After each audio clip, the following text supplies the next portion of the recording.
পোলা পান্ডে সবাই মাথায় ওঠায় নাচতেছে আর আমরা পালাই বেড়াইতেছি। কি আর করার, শোন, দেশে বিশৃঙ্খলা সৃষ্টি করা লাগবো, আর সাথে কিছু গুজব ছড়াই তৈব, যাতে সাধারণ মানুষ মনে করে যে আগে এই দেশটা ভালো ছিল, এখন তারা সেফ না। তাইলে এক কাজ করি, প্রত্যেকটা এলাকায় হিরোইনসি বা গাঞ্জাখোর পোলাপান ভাড়া করি, ওদেরকে বলি যে তোরা নিজের এলাকায় দু একটা বাড়িতে হামলা করবি, এতে এলাকার সবাই ভাববো যে ডাকাত পড়ছে এলাকায়। এমনি করে দেশের কয়েকটা এলাকায় করা পারলে ভালো রকম একটা বিশৃঙ্খলা তৈরি হইব। Good idea. সাথে আগের কিছু হামলা বা বিশৃঙ্খলার ভিডিও ফেসবুকে নতুন করে পোস্ট কর, আর আজকের বইলে চালায় দে। ওকে, তাহলে আজকে রাতে সব শুরু করি।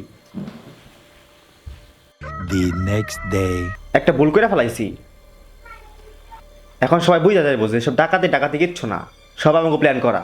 কেন, কি করছস?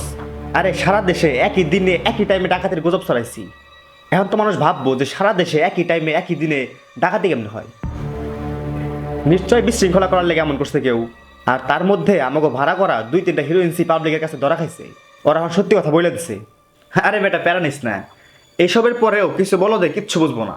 ওরা বলবো যে এইটাই কি স্বাধীনতা, নিরাপত্তা নাই, এই নাই সেই নাই, হ্যান ত্যান। ওরা এটা বুঝবো না যে দেশটা নতুন করে গঠনে একটু সময় লাগবো, আর এই সময় ছাত্রদেরকে অনেকে অনেকভাবে খারাপ বানাইতে চাইবো। তাই তো দেখতেছি। যাই হোক, আর নতুন কিছু প্ল্যান করা লাগবো।